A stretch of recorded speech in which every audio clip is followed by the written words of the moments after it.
Welcome back to another edition of the Pagcast. I'm your host, Michael Pagani, joined alongside Prince George Cougars forward Matteo Danis. Matteo, welcome to the Pagcast. Thank you again for coming on.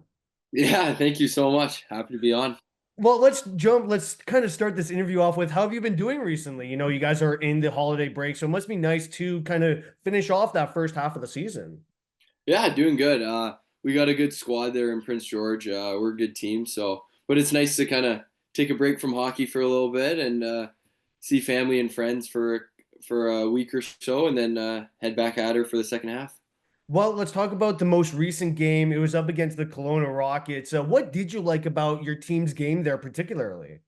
Yeah, I thought we had kind of all four lines kind of going. We have a we talk about having a very like strong depth wise team where we can roll a bunch of lines and everyone can play. And I thought we did that, and everyone kind of contributed in their own way. Well, what's it like having that well-balanced attack that you mentioned there, being like having that ability to run four lines in a game? Oh, it's huge. I mean, you talk about having as a coach, you talk about having like success and consistency through the lineup, and it's huge having being able to just roll no matter what, no matter who or what line to go. Right, you have confidence in each line, and knowing that our fourth line is better than their fourth line, or maybe our third line is a second line on another team is it feels really good. Well, the next game is up against the Victoria Royals, and how are you going to kind of get prepared for that? Yeah, it's hard because it's Christmas break. You want to have fun and kind of relax, but I think you gotta find a balance. So I mean, that's going to the gym every day, or in Calgary, there's so many outdoor rinks. We're so lucky. So go hang out with buddies and skate around. But I try to just get a workout in or get a sweat every day, either on the outdoor rink or in the gym, and that way I can prepare myself the best way possible for Victoria. Well, you mentioned to me that kind of off camera that your holiday plans are to go to Canmore and to Banff. What exactly are you going to be doing in Canmore and Banff? Is it just visiting family, or are you going to kind of go to the resorts? Yeah, so my family, we it's kind of become a tradition for us. Every Christmas we go up for a couple days. We stay at like this Airbnb we've always rented out, and there's some spectacular outdoor rinks like on lakes, so we always do that. So we always try a new lake. That's all I always find that the best because I mean it's stunning when you're skating on crystal glass ice in the mountains. So we do that. Back in the day before hockey, I used to go skiing a lot in the mountains, but we'll go see like Lake Louise, and we love walking around downtown Canmore, and even go to like the Banff Hot Springs sometime is really cool too. So there's so much to do. Yeah, look, like I went to Banff. It was before the pandemic. It must have been like 2019 or so. And like it's phenomenal. Like it's everything that people talk about. It's one of the best kind of travel spots, to be honest. And like so kind of from your perspective, like what is Lake Louise like in the winter? Because I went during the summer. So like is it really Yeah, packed in the winter? yeah, it's like the tourists just like Yeah. it's so busy. There's so many tourists from all over the world. But I mean, when you're skating on the Lake Louise Lake on the ice Yeah. with the mountains, snow in the background, the Chateau Lake Louise, like the hotel. I mean, it's pretty spectacular. Like, It doesn't get any better, right? no, it doesn't. And I'm so lucky. I'm like we're only an hour and a half away from it. Like, Yeah. I kind of take it for advantage. It's actually stunning. Yeah, I mean, because like, look, I'm from Ontario, so like, it's a little bit of a Yeah, distance for me, but yeah. it's great that you guys kind of take advantage of that and kind of explore, Banff as much as you can. It's kind of, I guess, that family tradition you have every year. Yeah, yeah. No, we're there all the time, even in the summer. I mean, even earlier this year we were driving on the bus through like Canmore and Banff and kind of through the mountains from Prince George, and I remember like all my teammates were like, "Oh my God!" Like we had a guy from a kid from Slovakia on our team, and he's like, "I've never seen like you just it is so cool," and I've experienced it my whole life. I kind of take it for advantage, but it's something special. Well, let's get into your story. So was there a player growing up who you wanted to model your game after? Yeah, I mean, I grew up watching the Flames, so like a guy like Jerome McGinley, my early ages, I was like idolizing him, and then I'm a huge Canucks fan as well, so I loved watching like Bo Horvat and now Elias Pettersson. Um, yeah, model my game. I think like a Patrice Bergeron is kind of who I want to model my game after. He's like a 200-foot center, kind of played the right way, had a unreal career, so something like that would be cool. It's kind of crazy for us because, those guys are players that we both grew up watching, and now they're at the tail end of their career. It's wild that, Bergeron's retired. Carey Price is going to be retiring. Shea Weber, Datsuk, right? Like all these players that Yeah, we kind of model our game after, they're gone. And all these guys that, are entering the league, like the Gavin McKennas and, the Andrew Christos, these guys that kind of may not have grown up in the same era as the players that we watch. You know what I'm saying? yeah. Oh yeah, 100%. Yeah, it's kind of sad to see. Like, I was Yeah. watching Detroit the other day, and you almost forget Kane's on that team, and he's just getting older. But I remember watching him in his prime with Taves and like you said, Bergeron and the Bruins, like back in 2010, the Canucks and the Sedins and everything. So yeah, it's sad to see them go. Well, who influenced you to get into hockey? Yeah, well, I have two older brothers, so we're all 2 years apart, and they grew up playing hockey, and my dad played hockey. So I mean, when I grew up, I kind of idolized them and just wanted to do what they did. And whenever they were on the ice, I wanted to be on the ice. So I kind of copied them. What were the mini stick battles like then? Oh, we got some crazy stories. Like I think every game from age whatever 5 to 12, however long I played, ended in a fight or something or something. Really? Oh yeah, me and my brothers are competitive. We were swinging at the end or wrestling or no goal. It was a goal across the line. All Yeah. that, all that's looking back now, just a joke. But no, we were crazy competitive. That scrapping must have gone you prepared for fights in the dub, right? Yeah, yeah. I try to use it. They always give me a hard time because I'm the youngest. So I got picked on quite a bit when I was a kid. So you're a fan of the Flames and the Canucks. Are there other teams like in other leagues that you're a fan of, or is it just those two? For the NHL, it's those two. I mean, I used to be a big. I've kind of slowly died down, but I used to be a big Raptors fan. I still watch them. Um, I was a huge fan, obviously, when they went to that the championship run a couple years Yeah. ago. Um, yeah, I would say that, and I watch. I'm a Stamps fan for the CFL, so I Okay, watch the yeah. CFL, and then in PG we watch a lot of NFL. I've kind of slowly gotten into it. I've become a Detroit Lions fan, but yeah, I watch all the sports. I mean, I love it. I love keeping up to date with it. Yeah, I mean, how could you not, right? Especially when Yeah, you have and like fantasy for NFL is off the charts, especially when you have like a huge team like the Lions there. There's so many players you could choose from. So, yeah, yeah. No, it's crazy. Yeah, have you been to any Flames games? yeah, yeah. I was actually at one last night. Oh, no way. Yeah, yeah, versus Ottawa. So Yeah, that was quite the game. yeah, I went to OT. It was an exciting one. Yeah, no, it was awesome, and I'm going to go see Bedard and the Blackhawks Saturday. So No way. That is yeah, electric. yeah, yeah, Because like I got a tour of the Saddle Dome there, and it's actually pretty sick. I'm not gonna lie. yeah, The, yeah, like, and what sucks is like it is gonna get torn down, and they are building a new arena. But I guess like for you growing up, and now you're playing in the dub. Like, what's it like to play in the Saddle Dome where they're sharing the rink with Jonathan Huberdeau and Nazem yeah. Kadri, right? Yeah, it was crazy because I started my career off with the Hitmen, so Yeah. um, it was it was nuts when I first signed when I was 16. I remember going to the rink.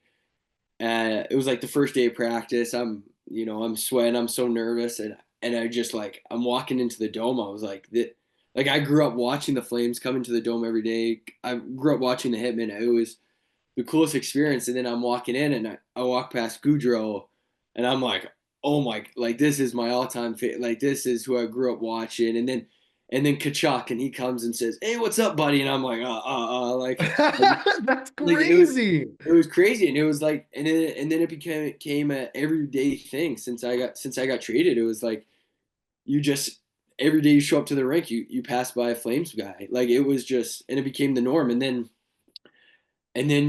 all of a sudden the away teams can't come, and I'm walking past McDavid, and I'm walking past Pedersen, and I'm watching Sidney Crosby right up there morning skate before our practice. Like it became a usual, and I gotta say it That's was the coolest thing. unreal.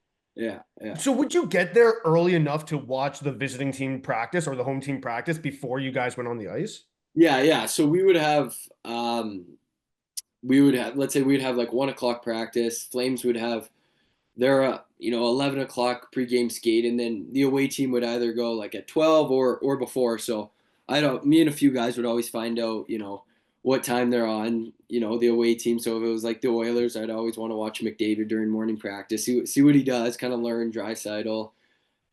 Crosby. I remember showing up to practice. Our practice was at 1, and I showed up at 10 because he was on the ice at 10:30, and I wanted to see what he does for morning ice. So yeah, it was cool to see all that stuff. Do you have a weird interaction with an NHL player that Ah, you've bumped into or no? no, I can't say I have. I mean, I've bumping into them at I bumped at into them at Stampede a few times, but Really? they're having a good time. So That's hilarious. I remember last year I was at Stampede, and Kachuk was walking by, and everyone was like, boo, boo, like, why are you back in Calgary? Like, you left us. Yeah.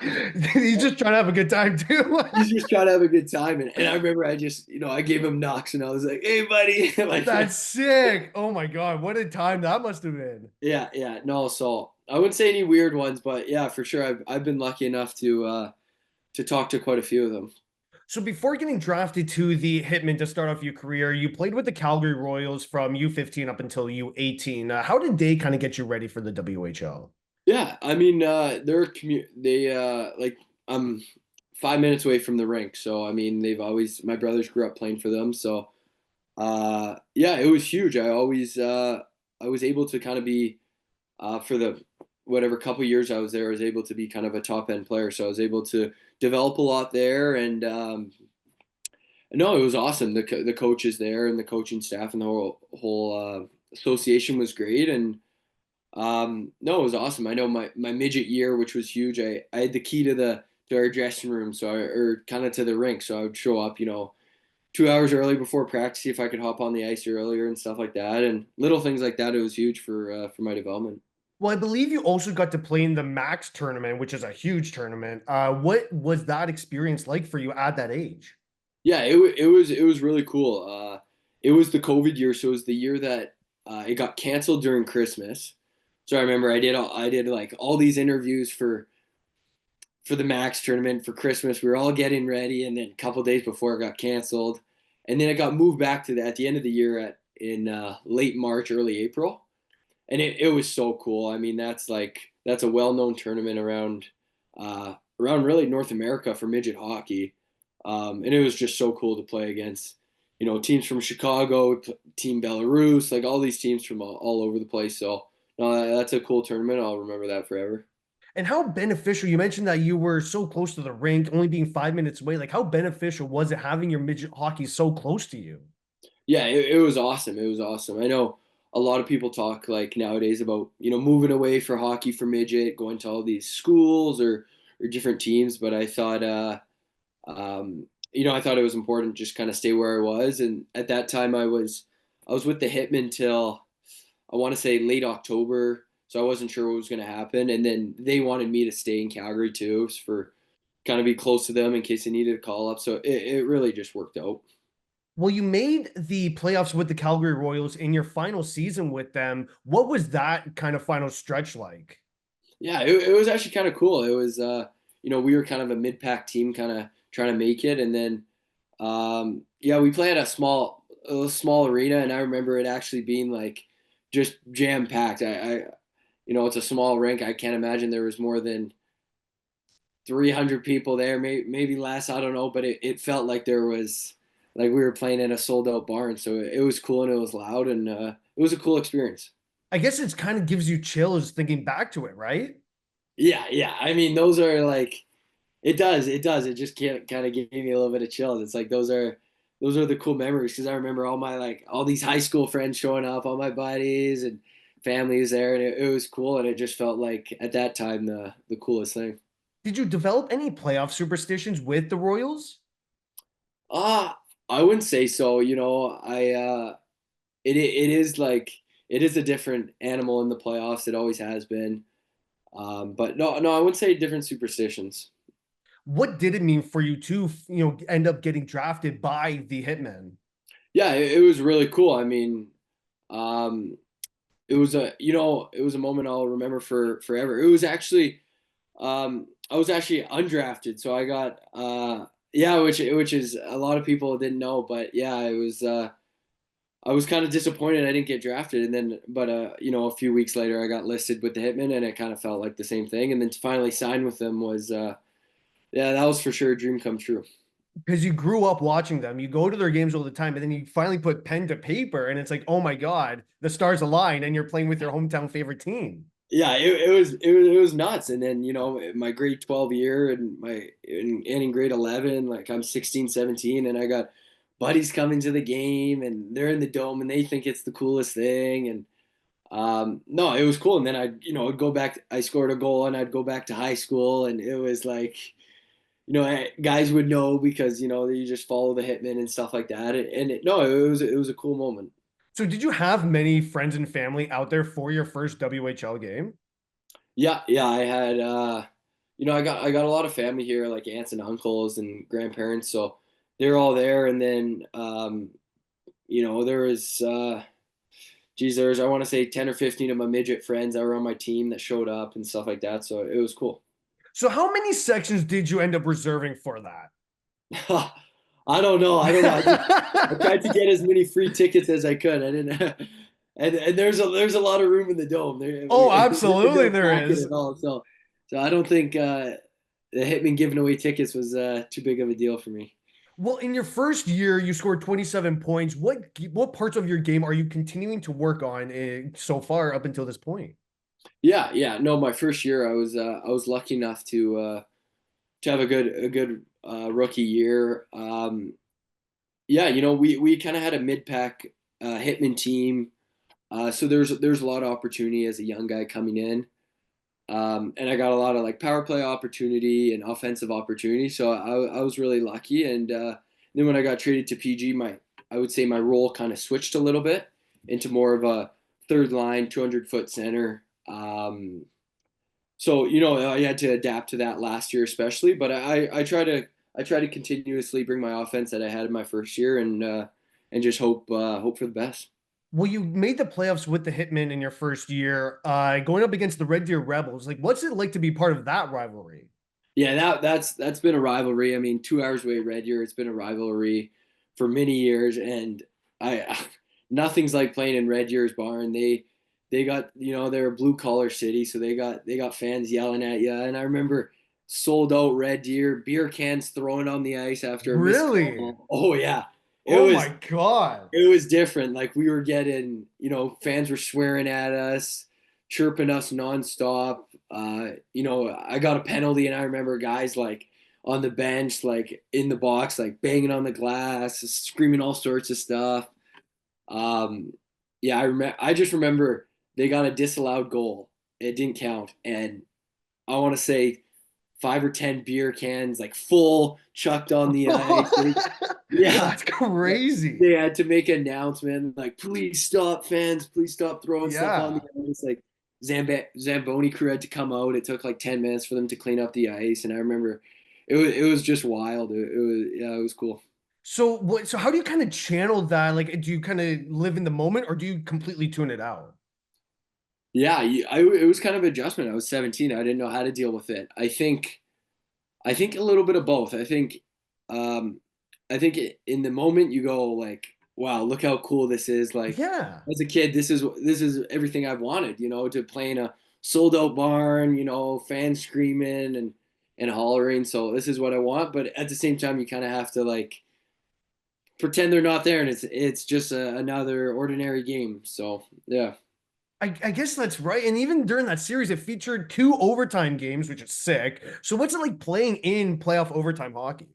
Yeah, that's cool. That's different because it's 5-on-5, right? So it's Yeah. not like 3-on-3. So it's just go until someone scores, and it's more, you know, a lot guys are a little more defensive. Not, there's less mistakes. At the blue lines, guys aren't going to be toe dragging or trying stuff maybe they would in the first period. So yeah, it's very defensive. Yeah.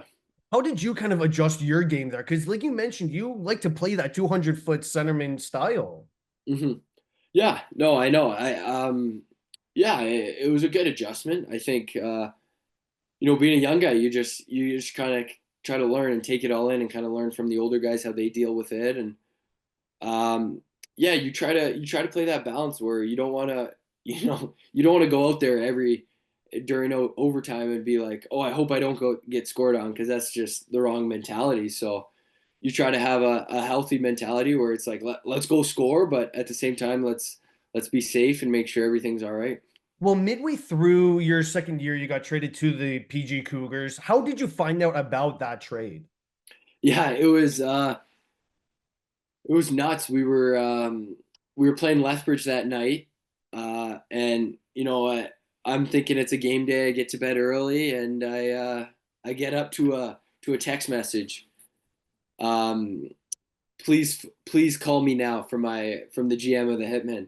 And right there, when you get that text, you kind of have an idea. So I gave him a call, and yeah, I guess I got traded to PG, and in the moment, you just mix emotions. Living away from home was one of them. I was like, oh, I got to move away, and whole nother team, whole nother city. But I was so excited. I sometimes you just have a feeling you're gonna get traded, and I kind of had that gut feeling for a couple games before that. So I had a feeling it was coming, and when it did, I mean, looking back, I'm super pumped it did, and I'm really happy where I am. Well, like how stressful was it after the game? Because that's when it happened. Because now you have to find a whole new billet family as well. Yeah, no, it was super stressful. I didn't know what to expect. I had to jump in my car, go drive 8 hours, 10 hours to PG, go live in a random family's house that I've never met. But it was no, it worked out. I ended up having like I have the best billets in the world, I believe, and an old family friend used to live there, who played for the Cougars, lived there too. Okay. Uh, a year before that, so that helped to kind of build our connection. So no, it was awesome. How long did it take for you to adjust to the Cougar systems that they run? Like, is it very different than what you experienced with Calgary? Yeah, it was. I'll be honest. It took me a while. It was a lot different. The Cougars are just a lot. I found them a lot more fast, and they just had a lot more skill in the lineup, and a lot. They had like all these, second round picks and third round picks, which with the Hitmen at the time didn't have.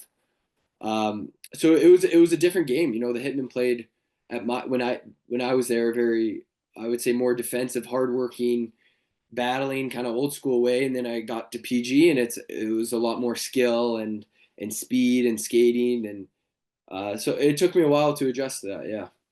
Well, you made the playoffs with the Cougars going up against the Spokane Chiefs in the first round, swept them in 4 games, get the brooms out. How were you able to bring your previous playoff experience to this playoff run? Yeah. It was just, I felt a lot more comfortable. Just kind of, I remember game one, I didn't have the jitters as much as I did the year before, because I knew what to expect. I knew what the playoffs were like, and then it was in Prince George. The playoffs are different up there. Like, it was sold out. We have this thing called the whiteout, so every fan had white towels or white clothing on, and it was stepping out there for game one against Spokane was probably one of the top end of my hockey career memories in terms of fans and everything, and it was really cool. Well, what was it like being able to kind of shut down Berkeley Catton and the Chiefs kind of during that series? Yeah, he's something else. He's a great skater and a great hockey player, and they had him on two lines, so they had him on the first and and really the second, I think it was. Oh, So wow. he played 40 minutes that night. So every each of our lines had to kind of play against him and line match him, and I remember he was going out there every second shift, and he was still buzzing around, skating, making plays. But no, we had a guy on him every time, and we made it really tough for him. He's a player that can kind of change the game in terms of a goal or something, or a play. So yeah, we had to keep an eye on him. Well, it's crazy because he finished that season with over 110 points, and then you guys kind of shut him down in that first round. Wasn't really that big of a factor, right? So it's just crazy how it all came together. Yeah, yeah. I mean, we had yeah. It was crazy. We knew we watched video on him and we did our research on him and we tried everything to shut him down. Well, in the second round, you guys kind of went up against the three-headed monster in Kelowna with Caden Price and Tija Ginla and Andrew Crystal. Going into that, like how much film did you guys watch in making sure to stop that three-headed monster? Yeah, we watched a lot and we all we were lucky enough we played against them 8 times or something last year, like a lot. So we were familiar with them and how they rolled, and each of them have their own little thing. Like Aginla is just so powerful and likes to hold on to the puck and makes moves and drives the net, and Crystal can just make passes around the ice from the outskirts and just really kind of make plays from wherever on the ice and is pretty flashy. And Price is obviously a hard D man to go up against, but a good skater and stuff like that. So we for sure kept an eye on all three of them and yeah, we tried our best to finish every hit or maybe say something, kind of get in their face. Well, and then in the third round, it was the Portland Winterhawks. Unfortunately, you guys didn't come out on the winning end of that. But what are you going to take away from that playoff series? Yeah, that was a hard playoff series. That was a hard battle. Two good teams going at it. I feel like it could have gone either way. Um, yeah, just kind of take away the experience. Now I know what it's like being down in a series or losing game two and trying to come back for game three type thing. So that just gives me a lot more experience. Now I have myself and a bunch of guys on our team have around like 20 games played in the playoffs, and that'll just help us out so much for this year. And it brings everyone kind of closer together, right? Yeah, for sure. Yeah, it just it connects everyone closer and just has a little more confidence in each other during the game. How have you liked your season so far? Like, what do you think you're doing well, and what do you think you can kind of improve on? Yeah, no, I've liked my season so far. I'm content with it. It's yeah, I'm kind of playing that third line center role right now, which I've kind of jumped a part of, and I'm happy there. I'm creating a lot of chances, and I feel like I've me and my line mates have done a good job, kind of maybe shutting down their at top end lines or something like that, and just playing with speed and kind of being an energy line. Obviously, I'd like a little more pucks to go in the net, but I think it'll come this second half. I believe it will because we've been getting so many chances, so I think it's bound to happen. Yeah, I think just keep skating. I think I need to hold on to the puck maybe a little more and make plays with my line mates, and yeah, and keep good players average a lot of shots on net and try to drive the net. So I think that's something I can improve on. Well, you scored against Kelowna, and that was a big goal for you. It snapped a huge kind of goalless drought and kind of pointless drought. Yeah, But going into the winter break, like how much confidence does that add to you?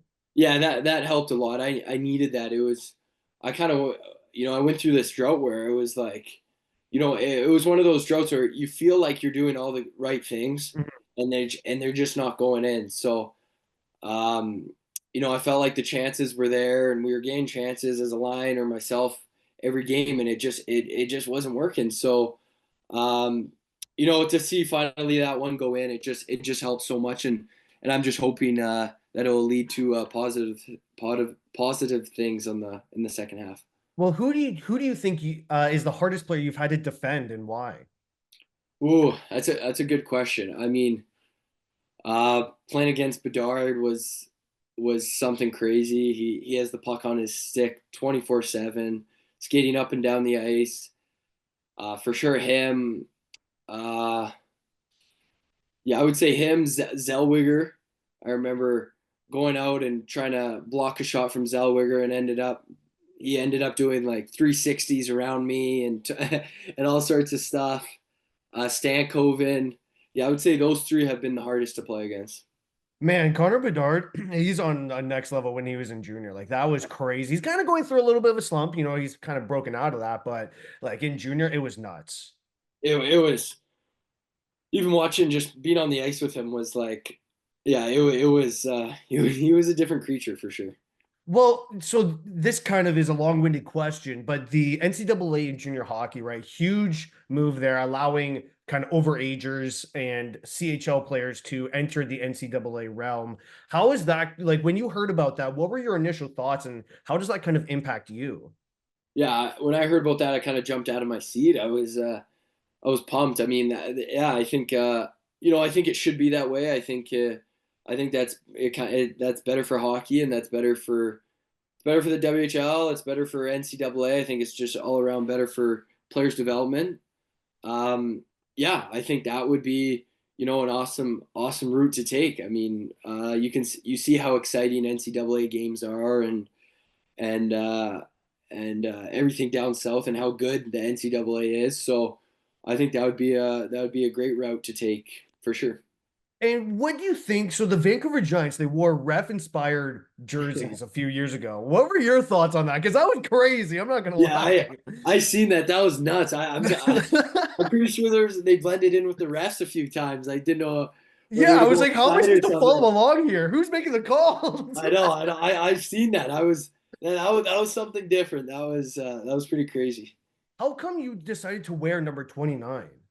Yeah, I switched it up this year. I don't know. I just kind of I showed up and I was like, hey, why don't I switch? I kind of was forced to wear number 14 last year being traded, and I didn't love the number, so I said, why don't I switch it up? And I mean, like Draisaitl wears it, McKinnon, so all these good NHL players wear it. So I thought, well, might as well just try something new. Have you played in the teddy bear toss before? Yes, I have. Yeah, yeah. What were your some of what are some of your experiences there? Oh, I mean the teddy bear toss in Calgary is different because it's a sold out Saddle Dome, Oh, 18, absolutely. 19,000, and that one's pretty cool. That one's every time you touch the puck, fans are screaming, and yeah, that I would say that's the hardest teddy bear toss to play in. And then the one in PG is great too. Played in that a couple times. 6,000 fans still screaming, but nothing's like the Saddle Dome one. Well, it's like it's the best event to be a part of when you're the home team, but when you're the visiting team, you absolutely hate it. You hate being part of it. Yeah, it's I got a funny story, and we were in Spokane, and they have a 13,000. It was sold out. They got a sick barn there, and we played in their teddy bear toss, and we were up. I want to say like 5-0 at this point, going into the second. They end up scoring, and we were kind of like it was 5-0. We had a feeling we were going to win, and I ended up taking a teddy bear off the ice and kind of as a joke. And Yeah. I remember fans giving it to me, like yelling at me. There's this little girl. She was like, "That's my teddy bear!" Like put it back on the Oh ice, my and I just God. did it as a joke. Anyways, I'm heading down the tunnel with this teddy bear, and I give it to our goalie at the time, Ravensburg, Mhm. who's pretty damn good goalie, and and I'm like, hey, he was the backup. I was like, hey, can you go put this back? It was just a joke. He ends up putting it in a closet, and he tried to steal it and take it home. Oh, It was this really? big lifestyle teddy bear. So we That's had to go give it hilarious. back at the end of the game. I didn't. I thought he gave it back to the fans or on the ice, but he ended up hiding it and trying to take it home on the bus. So Because I that's have one of those in my room. I'm not gonna lie. yeah, the big one. It was awesome. Yeah, Yeah, yeah. yeah, And so Brantford, like we had our teddy bear toss last week, and I'm like, I'm not bringing that. That's off limits. Because yeah, yeah, I just went to Walmart and got one. yeah. You got to keep those. Those are the Yeah, big ones. Yeah. exactly. My last question to you is, do you have any advice for younger hockey players? Yeah, yeah, my advice would just be, have fun. Don't take hockey too seriously. It's supposed to be fun, and the moments when you're not having fun, then you're not doing the right thing. So just don't take it so seriously, and just enjoy every moment, every step. You grow up so quick, so just have fun and enjoy every moment. Well, I'd like to thank again Matteo Danis for joining me on today's podcast. Thank you again, Matteo. Yeah, thank you so much. I appreciate it.